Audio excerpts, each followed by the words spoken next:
Hey. Hey. And welcome back to Nightlight, a podcast shining light on all the arts of Central Florida.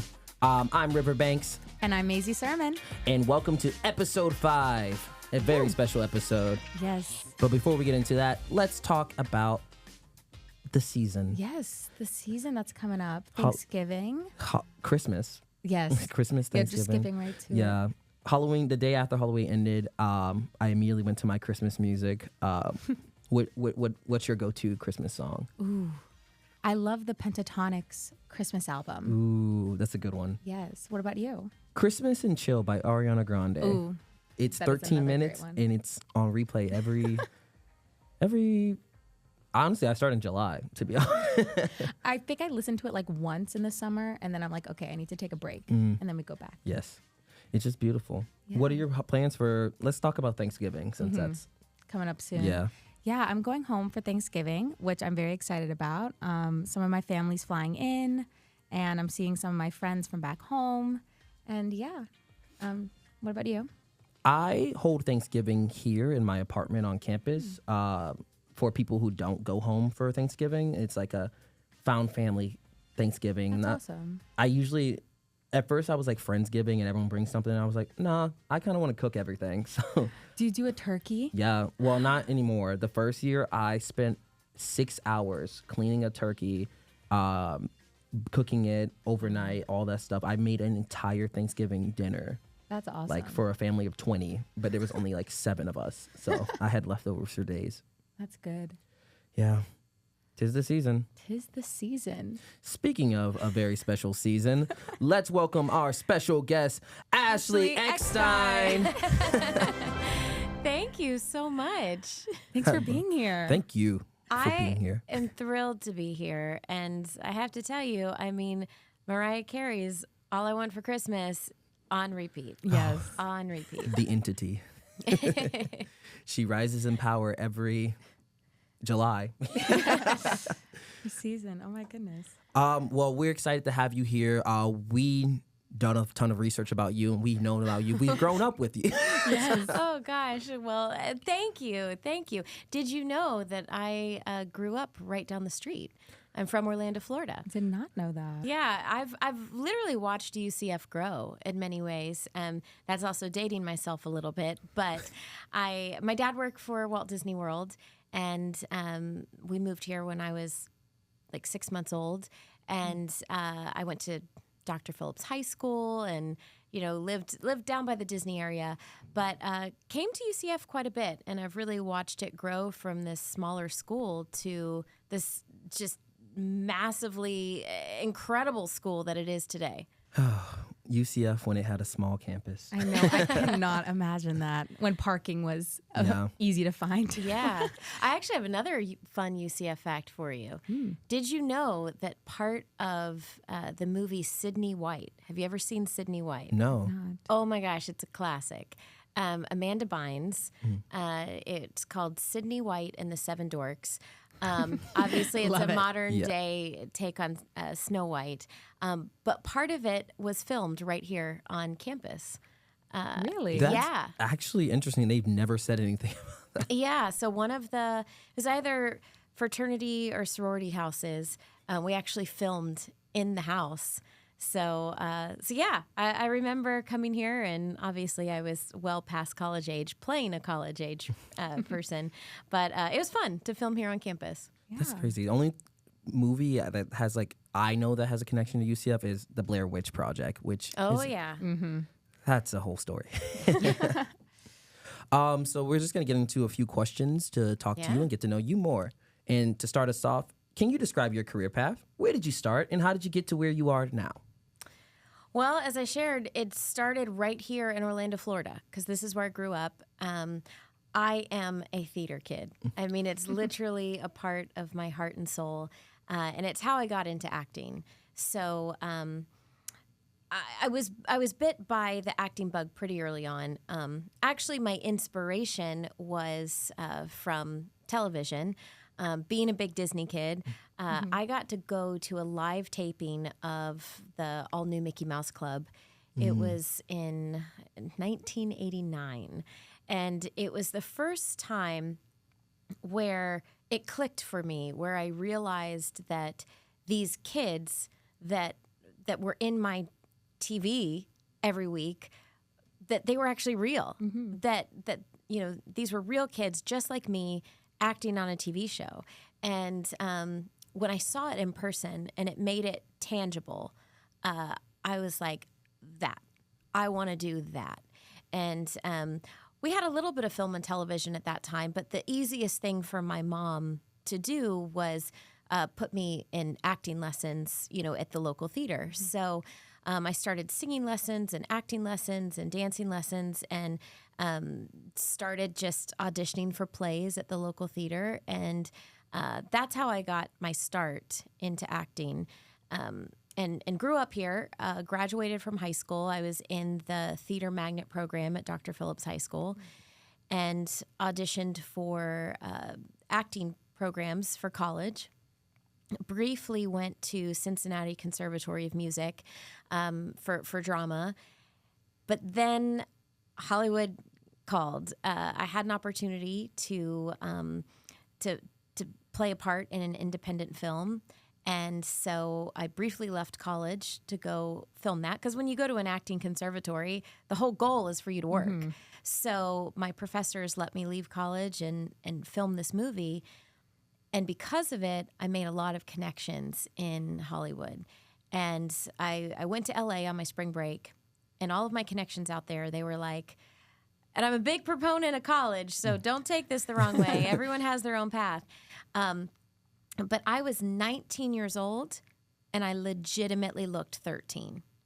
And everyone out in LA, they were like, why are you not out here? Because they said you'll work right away. If you're 19, so you're legally an adult, we can work you adult hours, but you can play a child. And that's really attractive to casting directors. And so they were right. And I went back to college and I talked to my professors, and they said, look, college will always be here, but you're never again going to be 19 and look 13. If you have opportunity and you have connections, you need to go. So we packed up my dorm room. I moved to LA, and with the sole goal, not to win an Oscar, not to win an Emmy. I literally just wanted to be on the Disney Channel. That was my goal. And it worked, because I started working right away. And within about a year and a half of living in LA, I was cast as Muffy on That's So Raven, the mean girl. She's like, Alana said that she likes UCF. So which is funny, because that's where I immediately knew you from. yeah. It's a show of a generation in many ways. And I'm a huge fan of the show. It still hits today. I mean, you watch a rerun and it's still so funny and timeless. But I had the opportunity to do a couple shows with Disney. I did Phil of the Future. I did Drake and Josh on Nickelodeon, and a lot of film and television, and kind of fell into voiceover. You want me to say? I realized I was talking for a long time. No, so keep going, please. Okay. We always like get so invested in listening. Yeah. We're like, Just keep going. Okay. Well, probably I stopped at like the very anticlimactic time, because I'm most known as the voice of Ahsoka Tano in Star Wars, but that's not how my career started. As I mentioned, I started in theater and film and television, but now we're going back in time to when I was a kid growing up here in Orlando, Florida. My dad, being a Disney cast member, often got a lot of opportunities for cast member families. And one of those was when this brand new film was coming out. It was before it was even done, and they wanted a test audience. They sent out a message to cast members, and they asked for cast members who had kids of a certain age.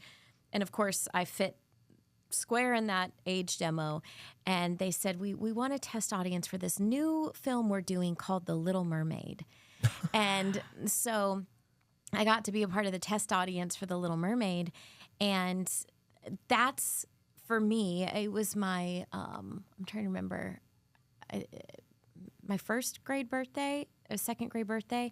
And just like the Mickey Mouse Club, that was the first time where I realized that there was a voice behind the characters because the movie wasn't even done yet. They had storyboards, and Michael Eisner was there, the former CEO of the Walt Disney Company was there, and we really got a peek behind the process of how these movies are made. And that's when I realized, okay, there's an actress who is voicing Ariel. So if she can do that, I can do that too. And that's where I first found out about Jodie Benson, who is just amazing. And it became a dream of mine to voice a Disney princess, to voice a character just like Ariel. So now fast forward, let's go back to LA. I'm working in film and television. I have zero experience in voiceover, but I wanted to do it so bad. So I went to my agent and I said, look, can you please send me out on voiceover auditions? And they agreed because luckily my voice sounded really young. And once again, I was over 18, so I could play kid roles. And they sent me out, but it did not come easy. Whereas film and television, I started working right away. Voiceover, I did not. I auditioned for about 4 years, which was equal to about 400 auditions. Oh my God. Wow. That I did not get. I was rejected like 400 times. And in fact, kind of a dark side of the business that nobody talks about, but it's quite common, is they recast a lot. Meaning you're cast as the main character, the lead character, which happened to me twice. I was cast as the lead character of a series, and then they change their mind, and you're recast, and you lose the part. And it's heartbreaking. So in theater, imagine you're cast as the lead character. You go into rehearsals, you start rehearsing, and then they're like, no, we've changed our mind. And then they recast you. Oh my goodness. It's literally devastating. So that happened to me a couple times. But after 4 years, I went into this audition. I found out about it the night before. And I got a call saying, hey, you have an audition tomorrow for this new Star Wars cartoon. And of course, I'm a lifelong Star Wars fan, so I just freak out. I was so excited. But they asked me to audition for Padme. I sound absolutely nothing like Natalie Portman. And so I practiced all night. I went to the audition, and I was really discouraged. I called my agent, and I almost left the audition because I was like, look, I sound nothing like Padme. I have no shot at this. And I'll never forget what he told me. He said, Ashley, whatever you do not leave this audition. He said, you never know what could happen. And I'm so glad I took it as his advice. I went in and I said, my very first line is Padme. And of course, they cut me off and they said, no, you sound too young to be Padme. But there's this 14-year-old girl. She's a brand new character. And we think you might be right for her. And they asked me to read for Ahsoka Tano. And then, I eventually booked the part. But it's just a lesson of, like, you never know what can happen. Yeah, that's this industry. I think it's crazy, but it's awesome. Absolutely.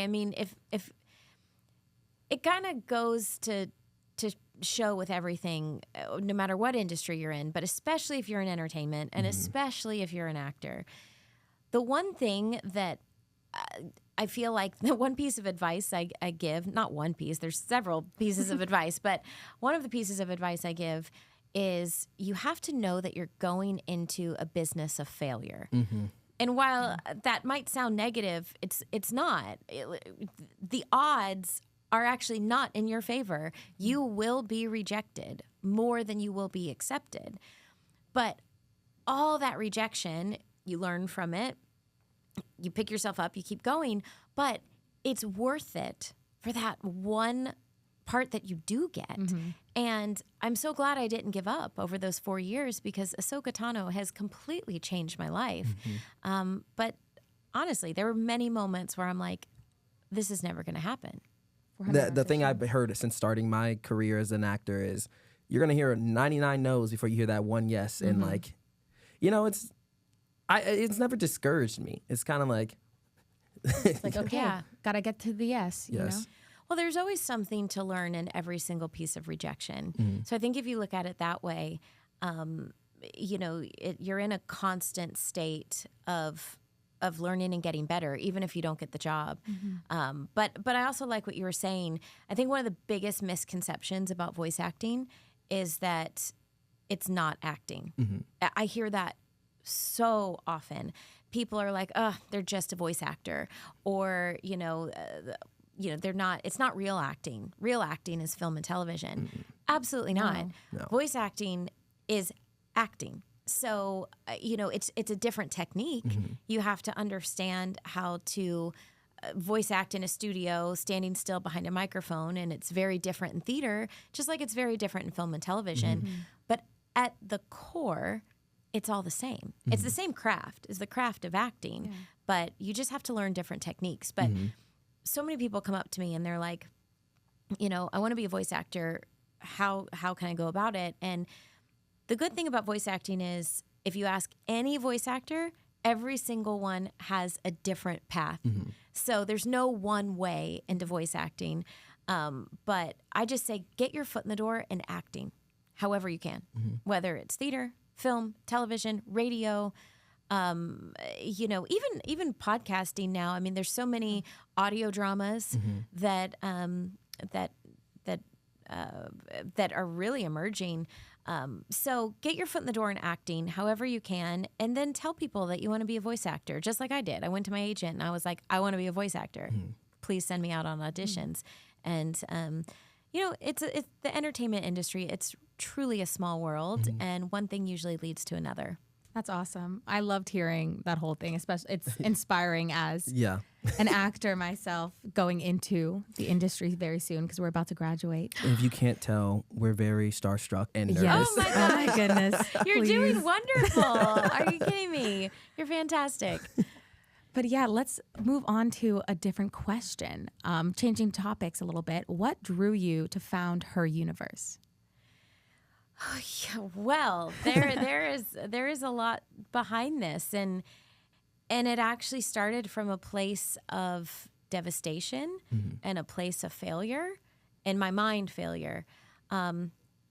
So I was a kid with many dreams.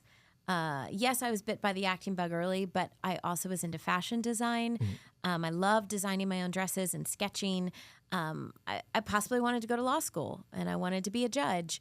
I had many different things that I wanted to do. I was really into sports as well. I played a lot of sports. I got to high school, and my teacher said, if you want to be an actress, you have to pick acting. You have to give up on these other dreams and really focus on acting. And so I did, because I wanted to be an actor. So it's not that I regretted doing that. It's like, oh, okay, if this is what I have to do to be an actor, then this is what I'm going to do. So I put these other dreams, honestly, to the wayside and moved forward. Well, fast forward, as I shared, I'm living in LA and everything's going great. I pretty quickly became a full-time working actor, and was doing a lot of film and television.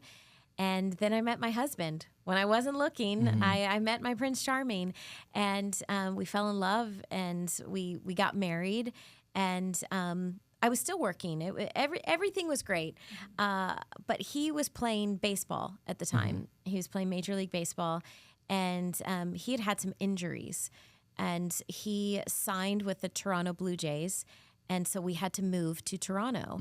And because of the injuries, he had a lot of doctor's appointments. And, athletes can kind of sometimes be stubborn because they want to get back out on the field.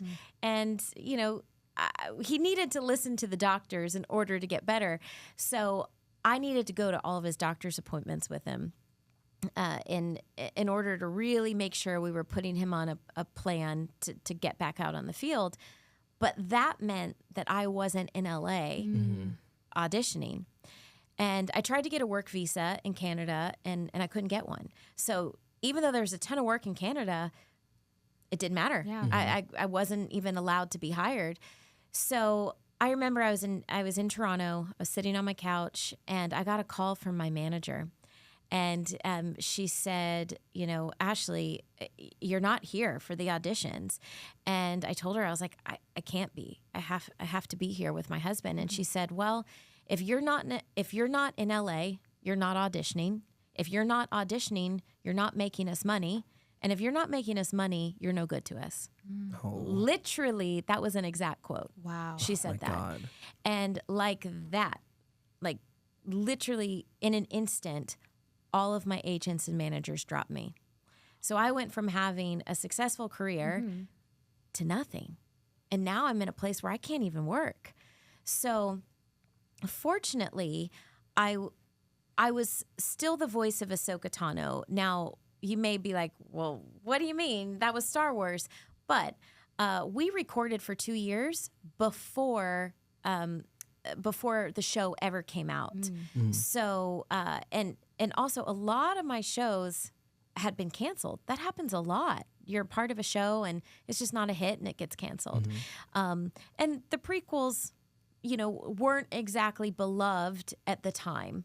Now they're very beloved, but the prequels had just ended. And so we didn't know if the show, once it came out, was going to be a success.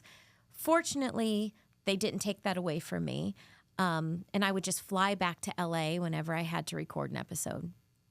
But so I had Star Wars. And so when all my agents and managers dropped me, I had a pity party. I'm not going to lie. I thought my life is over. Everything that I worked for is gone. But, of course I'm going to be there for my husband. That's not even an option. So I was devastated. And especially because going back to all those other dreams that I had when I was a kid, I'd given those up. So not only do I not have a college degree, I have zero training in anything else. Acting is all I know. So I had my pity party, but my brain is not wired to stay down. I'm actually a pretty positive person. And so after I had a couple days to just wallow in my pity, I woke up and I was like, okay, I can't focus on what I can't do. I have to focus on what I can do. And so I started making a list. I'm like, what can I do? And I also started going back to some of those other dreams, like fashion design and, these things that I'm really passionate about, that I enjoy and that make me happy. So at the time, an actress named Alyssa Milano, she had started a clothing line for female sports fans.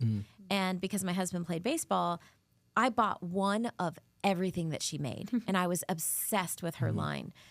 Well, I started thinking about it, and I'm like, man, I don't have many Star Wars clothes.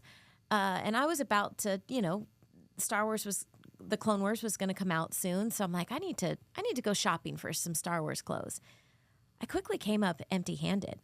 There was nothing. Like, this is back in 2008. They literally made nothing for female Star Wars fans. It was a very different time back then.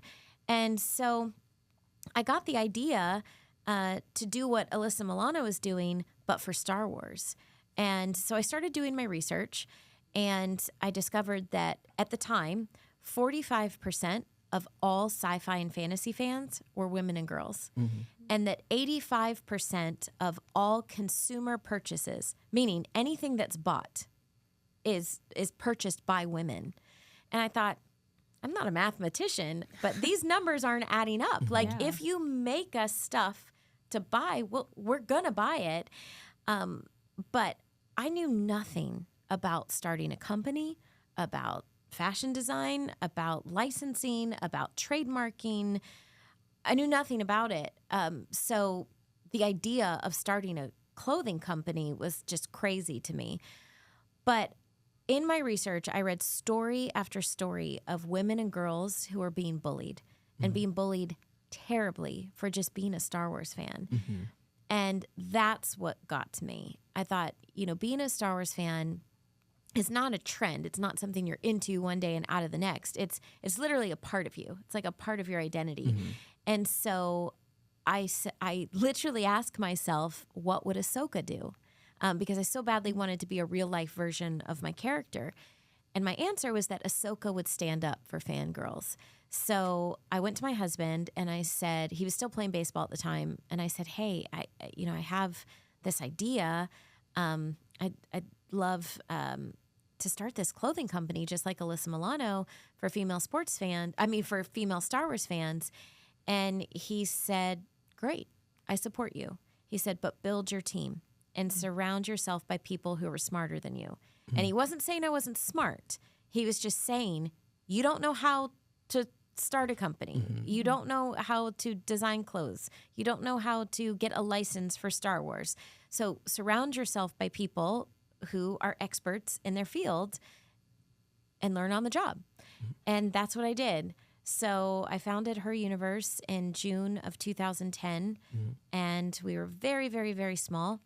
We just made Star Wars t-shirts for women and girls, and it's not what it grew into today. So today, if you go to heruniverse.com, we have every license you could think of, from Star Wars to Star Trek to, to Marvel, DC, Doctor Who, all of Disney, it's all sorts of anime,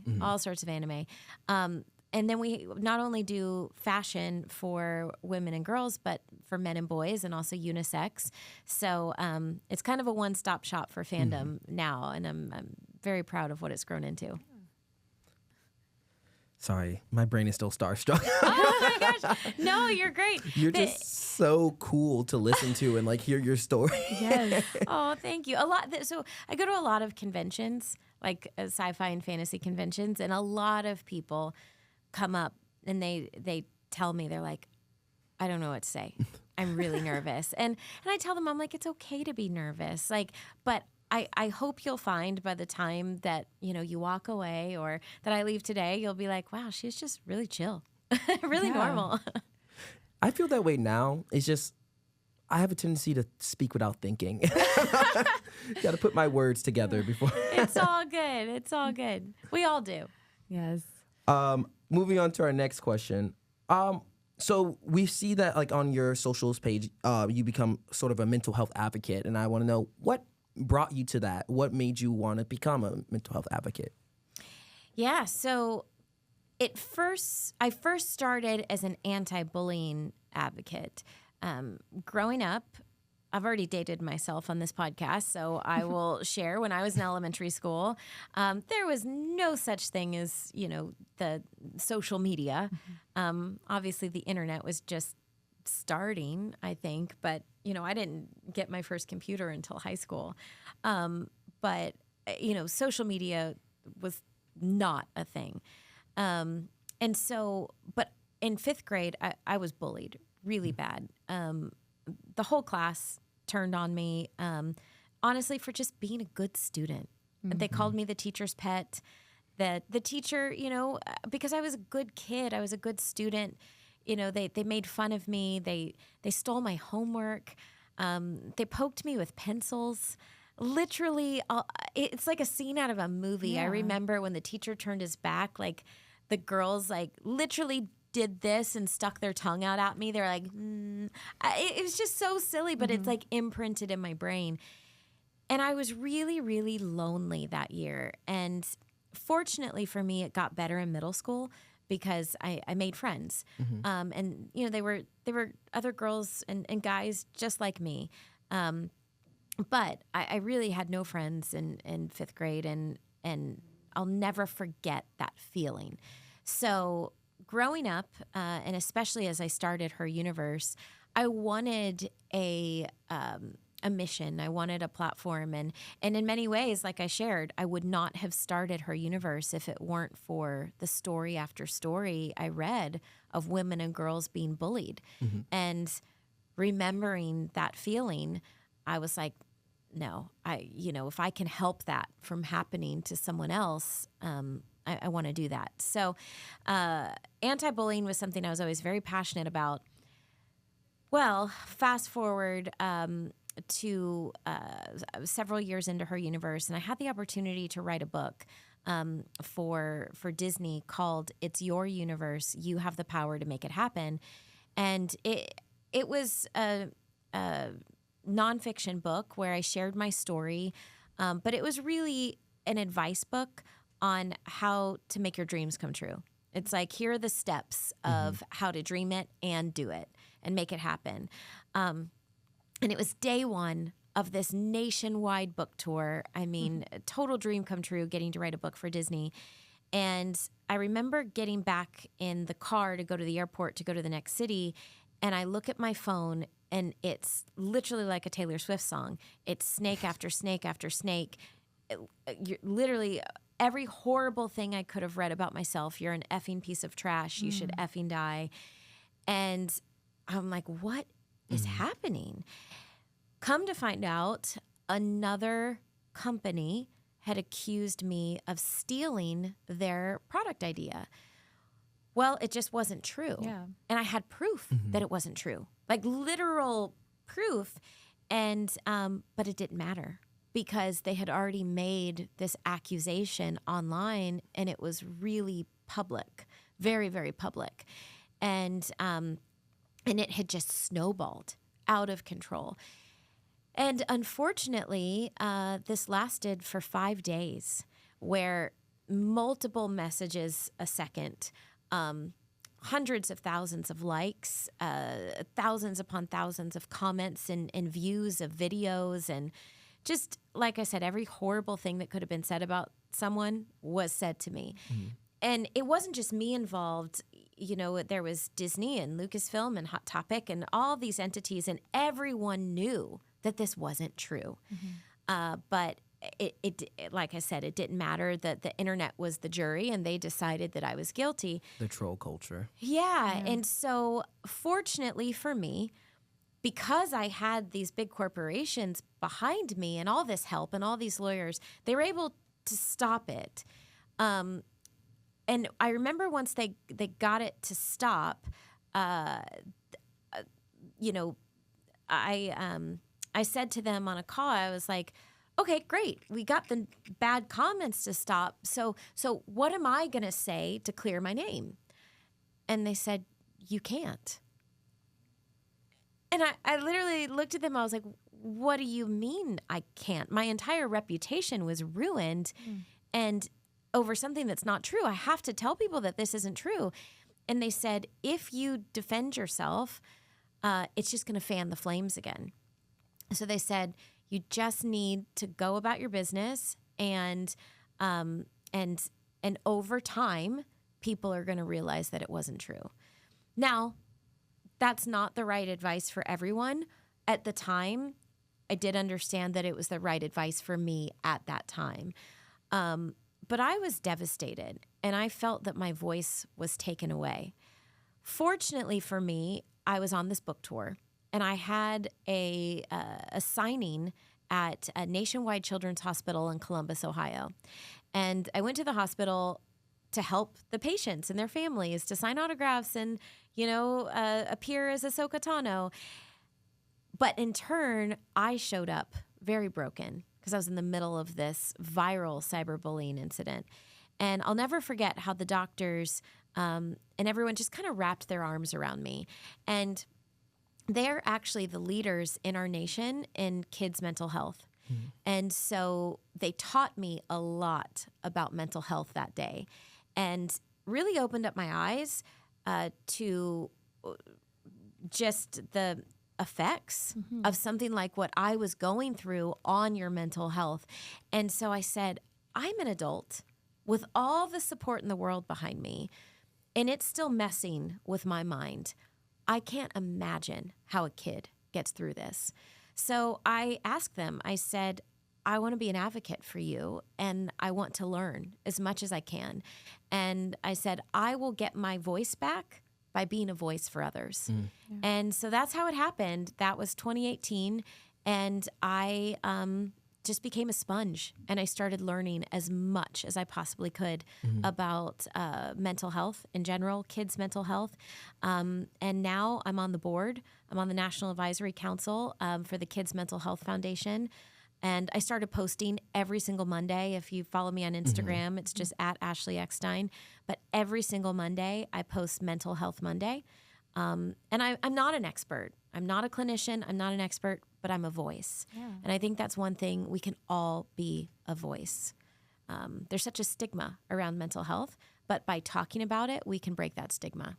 Yeah, I totally agree with that. That I'm also very passionate about like advocating for mental health. I think that's just something that I've been interested in since high school. I did like a production of Next to Normal. Yeah. I don't know if you know that show, but that show is like talking about like bipolar disorder and mental health and all of that. So we did a lot of research and that just kind of opened my eyes to this world. So I really appreciate everything that you're doing. Just wanted to tell you that. Thank you. Well, thank you for what you're doing too. Because, you know, the biggest thing we have to just continue to say that your mental health is just as important as your physical health.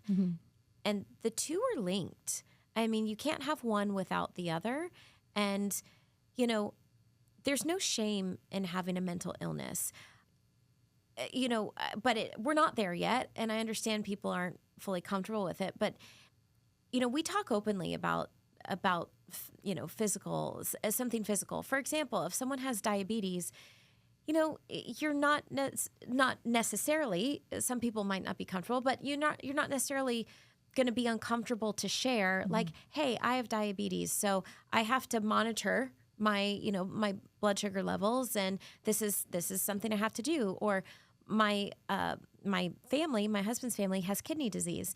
We're very outspoken about like, hey, we have kidney disease. We've had transplants in the family. It's something you talk openly about. But if someone has depression or bipolar disorder, up until now, it was just something you didn't talk about. But it's an illness, or like an eating disorder. It's an illness, just like if you have kidney disease or heart disease or diabetes or asthma. Like it's a part of life. And I hope that one day we get to a point where we talk about it as matter of fact as we talk about a physical illness. Yeah. I will say, I feel like we are getting to that point. I do work with a lot of younger kids. Over the summer, I go to New York and I work with kids, and the graphs they have on like their own mental health and the health around people, like they're still kids, so they're going to make mistakes and they're going to say things that they shouldn't say, but they all have a deep understanding of, hey, I need a step away. I need to talk to someone. I understand where I am mentally and physically right now, and I need to express that. And it's so, we didn't have that growing up, really. We were still like, we were like pushing our way towards it and like openly talking about it, but they are like openly talking about it. And I'm like, wow, y'all are smart. Yeah. No, and it just goes to show, when you rip that stigma away, to them it's normal. And I think now that we're talking about it more, generations to come, it's going to be normal, because the fact is 1 in 5 kids will be diagnosed with some sort of mental illness. That's a statistic. And so it should be normalized. Yes. Yeah. Kind of still on like the same topic, but kind of tying it back to acting. As like a performing artist and an actor, what do you do to prioritize your mental health? Because as we were saying, this industry can be a lot sometimes. So what do you do? Yeah, I mean, there's many things. I'll share 2 of them. I am a workaholic from the standpoint of, especially in our industry, it's all about the hustle. You have to hustle. And I can just go. And I won't give myself time to just recuperate. And so when I was running Her Universe, I got burnt out. and my physical and mental health, I discovered they're very much linked. And I was driving both into the ground. But there was a period of about 5 years where I never took a day off, like literally never took a day off. My phone was always on because I ran social media for a company. You don't turn that off. There was always a problem with orders or a customer service issue. You know, when you own your own business, it's like a baby. So you treat it as such. And so I got to a point where I got the wake up call from my doctor, and I got my blood work back, and my doctor said, your cortisol levels are scary high. He said, you have to do whatever it takes to bring them down. And I was like, okay, what do I have to do? And he said, decrease your stress. Yeah. Okay, that's easier said than done. So I mandated a mandatory day off. And that wasn't always possible. So I gave myself some grace because some weeks it just wasn't possible. But if it was, I forced myself to take a day off, meaning I could do anything but work. Now, some days that was spent literally on the couch all day, watching TV or sleeping or taking naps. Sometimes it was just going to Disney World and just doing something else for the day. But that helped tremendously. And then also for me, sleep. I was not getting enough sleep. I was averaging about 5 hours of sleep a night, which, look, we all do, but that became my norm.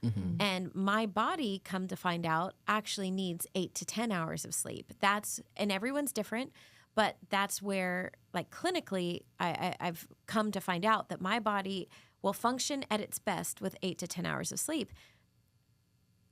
I was beginning to break down. If you think of your body like a car, I wasn't ever getting my oil changed. Like, I was breaking down. And so I mandated sleep. I started tracking my sleep and making sure where I could, I was getting 8 hours. It was a game changer because lack of sleep will absolutely mess with your mental health. And that's the college kid norm, which is crazy. Yeah. But here's what I will say. There's a song, and I always forget the name of the song, but it talks about the lonely street of dreams. And, my husband was very blessed in baseball. He played in the majors for 10 seasons. He won 2 World Series, was a World Series MVP. But it was a very lonely street of dreams at times. He never went to parties. Like he was on his own a lot when everyone, was saying, hey, don't go hitting the batting cage. Just go get something to eat with us. He had his routine that he knew he needed to stick with for him. And for me, it was the same. When I moved to LA, by myself, I was alone a lot. And I said no to things. And sometimes putting your dreams first also means putting your health first. And it means saying no to some things because you need those extra couple of hours of sleep rather than, I'm a yes person. So I constantly have to work on this. Don't think it's like you get to a point where you have it all figured out. Are you sure? No, you don't. So I say yes a ton, but now I realize that it's a constant juggling, process of every single thing you say yes to, you're giving up something else. A great way, one of the doctors I work with at the Kids Mental Health Foundation shared something with me once that literally was like profound. It was like so eye-opening, and it's how I think about my day. Every day you're a juggler, and the balls that you're juggling, some are glass balls and some are bouncy balls. Every day you have to figure out, what are the glass balls? What are the bouncy balls? What are the things that are on your plate that day that if you drop them, they'll shatter? So you can't drop them. Those are the glass balls. What are the things that, if you don't get to that day, it's okay because they're bouncy balls. They're going to bounce right back and everything will be fine. So, you know, it's a constant give and take, and you can do it all, but you can't do it all 100% of the time. Mm-hmm. Something's always going to give. And so what are your glass balls? What are your bouncy balls? And each day it changes. That's actually, wait. Yeah, That blew my mind. Same here too. I was thinking about like everything I have to do and schoolwork and this and that, and I was like, this helps so much from like one conversation, and like kind of like similar to that. Like I know you've just given us this great advice, but do you have any other advice for like young artists or just young people or whomever in prioritizing their mental health and just there's so much. So I'm gonna drive home today and be like, oh my gosh, I should have said this. But I will say, sticking with the theme of loneliness, that's an epidemic that's happening right now, and loneliness absolutely affects our mental health. I say we're more connected yet disconnected than ever, because we're connected through social media, but we are social beings. We're meant to connect like this. We're meant to sit across from each other.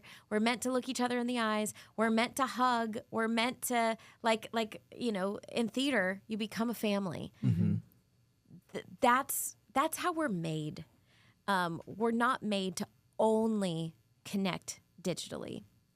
So loneliness is something that is an epidemic, but it's not a bad thing. So this is also what I learned from the doctors through the Kids Mental Health Foundation, is think of loneliness just like you think of hunger. So when you're hungry, your stomach growls, and that's a signal to your brain that you need to eat. Loneliness is actually the same thing. It's a signal to your brain to reach out and connect. It's hungry for connection.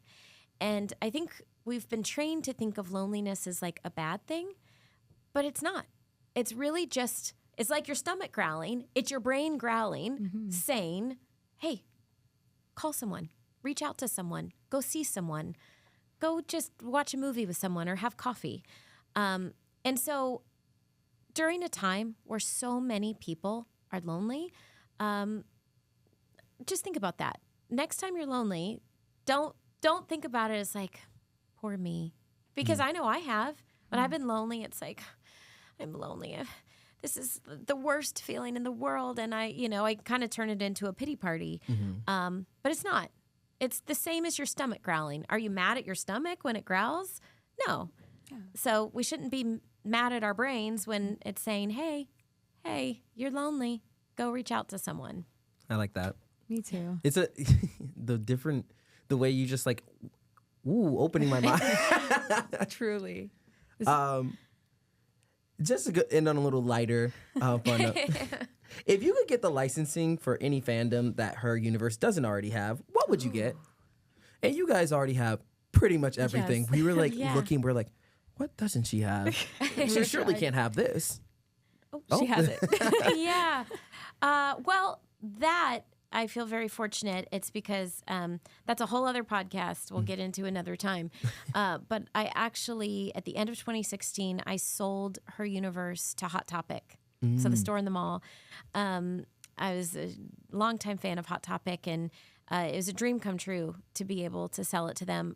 I still ran the company under Hot Topic for 4 years, which was a girl with no college degree, all of a sudden, CEO of a company, running it under another major company, was a dream come true. And you can learn on the job. Like, imposter syndrome is real. Everyone has it. Don't be afraid to learn on the job. And it's okay to say that you don't know something, or, you're still figuring it out, or you're still learning. Ask questions. I often say the difference between someone that makes their dream come true and someone who doesn't is the person that wasn't afraid to ask questions. So fast forward, the reason we have so many licenses is because we're a part of the Hot Topic family of brands. Gotcha. And I have the support and help by a major, obviously, retailer. But for me, oh my goodness. Well, my dream was Disney, you know, to unlock everything that there is with Disney was really a dream come true. I think Broadway is something, the theater kid in me. We have a brand new Wicked line that just launched in time for the movie. But I haven't really done much Broadway, which I would love. I'd also love to do sports. You know, I know it's not necessarily in the sci-fi fantasy world, but the reason I loved the name Her Universe and our sub-brand is called Our Universe, you know, the clothes for men, boys, and unisex, is because it's your universe, right? And you know, you're more than just one thing. I've always loved sports. And so I think if I could ever design a line for baseball one day, that would be pretty cool. Baseball. Our sports universe. Sports universe. I don't know. I'm not good at I'm not a branding. Oh, no. But you know what? I wasn't either. And I learned on the job. You figure it out by doing it. Well, speaking of all of that, and this has been great to hear from you, but now it's time for us to turn the tables and have you fight for your life in the moat. Today on the moat, we are playing trivia. That's right. Welcome to trivia.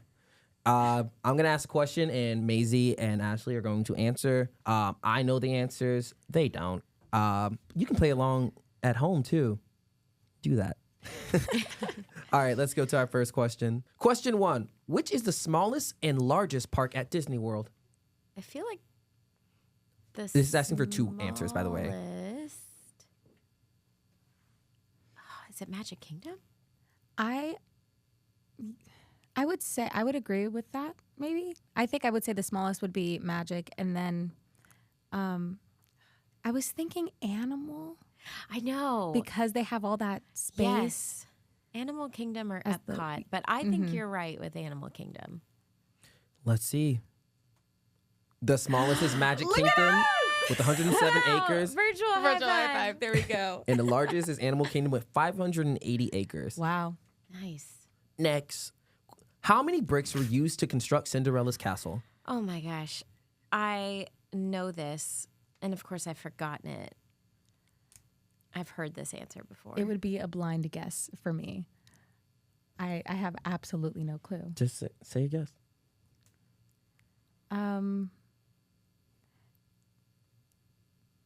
I will say 9,763. Oh my gosh. I know this isn't right. I'm just going to say 22,000 because I like the number. Well, you'd both be very, very wrong. None. And I was even thinking you were going to do that. The exterior is made of steel beams, plaster, concrete, and molded fiberglass. I knew it. I knew it. Oh my goodness. That was a trick question, River. Yeah, there's a lot of tricks in here. Oh, gosh. Next, which ride can you find at every Disney theme park around the world? I think it's Haunted Mansion. Oh, yeah, I would agree with that, I think. I thought you were talking about like every individual park here. Unless this is kind of a trick because they're different Haunted Mansions. Is there a Thunder Mountain? I'm trying to think. By different theme parks, I mean like Disney World, Disneyland, Disney. Is it Disneyland Singapore? Like Yeah. Tokyo. I'm gonna go with Haunted Mansion. I think is my final answer. I'm just going to hop on that with you, Haunted Mansion. The correct answer is Dumbo the Flying Elephant. Man. Yes, that ride is in every single park. I don't know why, but I guess it's an easy Interesting. kid ride. Yeah. Yeah. I mean, it's classic. The Alice in Wonderland ride at Disneyland is known for using a particular type of ride vehicle. What is unique about these vehicles? Oh, in Disneyland. It's about the shape of them, by the way. The shape of the vehicle. Is it the fact that they're caterpillars? I don't know. I haven't been on it. All right, let's see the answer. Yes, they should like caterpillar. Yes. Air high five. It was a trick because people mostly think about the teacups, and I'm like, and I was about to that's say not- that. That's why I went land. is the teacups Alice in Wonderland or Beauty and the Beast? I never. Alice in Wonderland. Okay. Which Disney musical were River and Maisy a part of in their youth? Here's the hint on the next slide. Is this the same one? Yes, this is the same musical. We were both in the same musical. Who are you in? That's the question that everyone had on their lips in this production. Is that A Christmas Carol? It is a Disney musical. Oh, a Disney musical. Oh, jeez.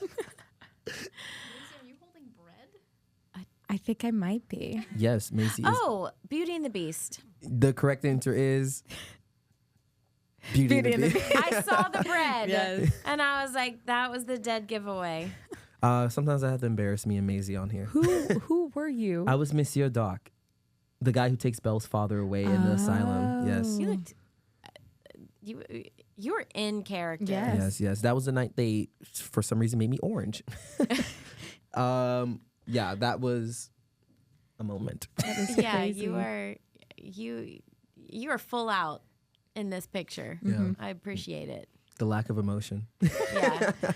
What is Anakin's nickname for Ahsoka? A, Youngling. B, Soka. C, Snips. I know this one. I don't know this one. It's all good. C, Snips. The correct answer is Snips. Correct. Yes. I should know that. If I didn't, I should be kicked out of the studio. I thought about that. I'm like, what if I add a question and she's like, oh, I don't know it. And I'm like, wait. Next. Who is the voice of Ahsoka Tano? Quickly. Ashley Eckstein. Yes. You'd be incorrect. The correct answer is yes. I had you fooled for a second. You did. I was like, oh, I'm very confused now. Who is the middle sister in the 1991 film Only Yesterday? So, I don't know if this is a fair question for you because this is a very obscure Studio Ghibli film. B, Yaiko. The correct answer is B, Yaiko. So, fun fact, I actually voice Yaiko in the English dub. Daisy Ridley plays my older sister. Yeah, older sister in the film. But I did a lot of work with Studio Ghibli. I actually designed all their merchandise for North America through her universe. So I called them up one day and I sent them an email. I was very bold and I was like, hey, I'm a big fan. If you're ever going to do another English dub, I was hoping maybe you would consider me. And then a couple months later, I got a call saying, hey, we've decided to do an English dub for this older film that, we haven't dubbed yet. And so they took me up on the offer, which is a dream come true. Before Orlando Family Stage was the rep, it was... You're asking me all these I questions. know. I feel like this is turned into does Maisy know the answer? Yes. I have to catch myself still to this day because growing up, my whole life, it was called the Orlando Civic Theater. And so that's what I call it, is the Civic Theater. That's what everyone called. And, that was everything to us. That's where we did all of our shows. I grew up, I was friends with Mandy Moore. She did shows there. And, the singer who is Rapunzel. And, yes, my brain was like catching up. And I was Yeah, but many, many people did shows there. So, the Orlando Civic Theater. I'm pretty sure I didn't put the answer for this, or I might have just... So I don't know what's going to be next. There you go. Got it. You got it. I did it. You did it. Every single one, I've messed up on something with the game. It's all good. It's okay you did that. You spelled Ahsoka wrong, River. I noticed that, but I wasn't going to say anything. You see how I can never know peace? Yay. Thank you. Oh, yay. Earlier today, I was like, Maisy, send me a picture of you in a Disney musical. And she was like, oh, I was in Beauty and the Beast. And I'm like, yeah, this will be the perfect one to set up there. Nice. I was almost going to put her Peter Pan picture in here. Oh but my gosh. Did you play Peter Pan? I did. Amazing. In 8th grade, I think, or 7th grade. That's incredible. Yeah, so it's a very embarrassing little photo of me. Not And that's at why I'm going to put it all. right here. Oh my goodness, River. Well, thank you for joining and playing with us on the moat. And now we move on to another segment. But usually it gets interrupted. We never have actually done this segment for the public. Yeah, no, we haven't yet. I wonder like if there's like a sound effect. Oh, it's like pixie dust. Yes. And the sound of the pixie dust means it's time to shine a light. What is something you would like to shine the night light on? Ooh, well, I'll have to come back on a future episode and share about a new project I'm doing. All I can share is that it's an audio drama for Disney. And it's my first time where I get to be a co-creator, executive producer, and voice of the lead character. So, you know, I've never had a seat in like in the executive producer chair. So I'm getting visibility into every step of the process, and it's incredible. So we're making it now. It's going to be a new audio drama, you know, released as a podcast, but it's an actual fiction, fully cast, full music audio drama. So I'm very excited about it. So that's all I can share for now. But I think the thing I want to shine the light on, it's something I talked a lot about in you know this podcast, is the Kids Mental Health Foundation. You can go to kidsmentalhealthfoundation.org, and it's a free resource. So obviously they're called the Kids Mental Health Foundation. They focus kind of on 18 and under. But I am a 43-year-old adult, and I use it on a regular basis. It's just a wealth of knowledge, and it's free. So I use it regularly as my resource. They have a search bar, and you can just search whatever you want and find out about it. And also, we all know kids in our life. We talked about how this helps the next generation to be so open about mental health. So please help share it. It's literally a free tool and a free resource for everyone. So if everyone just goes and checks out kidsmentalhealthfoundation.org, I'd love to shine the spotlight or shine the nightlight Yes. on them. Well, thank you for joining us. Thank you for speaking and enlightening us and our viewers on literally everything. Yes, truly. It's been a joy. Thank you for having me. It really means the world just to talk. Like we said, to connect. Yeah. But I feel like I can't leave without saying, may the force be with you. That's exactly what I was going to ask. Wait, could you say, go Knights, charge on? Go Knights, charge on. Yeah! That was Amazing. spectacular. And where can people follow you to learn more about you and your upcoming projects? So you can go to just at Ashley Eckstein on Instagram. It's the only social media page that is mine. It's run by me. So at Ashley Eckstein on Instagram. Any other ones are fake. They are not me, so don't follow them. So at Ashley Eckstein on Instagram, or go to heruniverse.com and check out the website, and just at Her Universe on all the social channels. And you know where you can follow us on Instagram at nightlight.podcast. You can also watch future episodes and past episodes on YouTube, Spotify, Amazon Music, Apple Music, and yeah, I think that's it. I think that's it. More to come. Yes. Well, thank you so much for watching. And again, thank you, Ashley, for being here. We had such a great time. And that's it. Thank you, everyone. Bye. Thank you so much. There it is.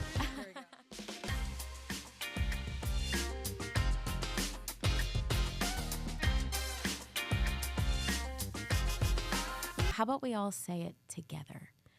May the force be with you.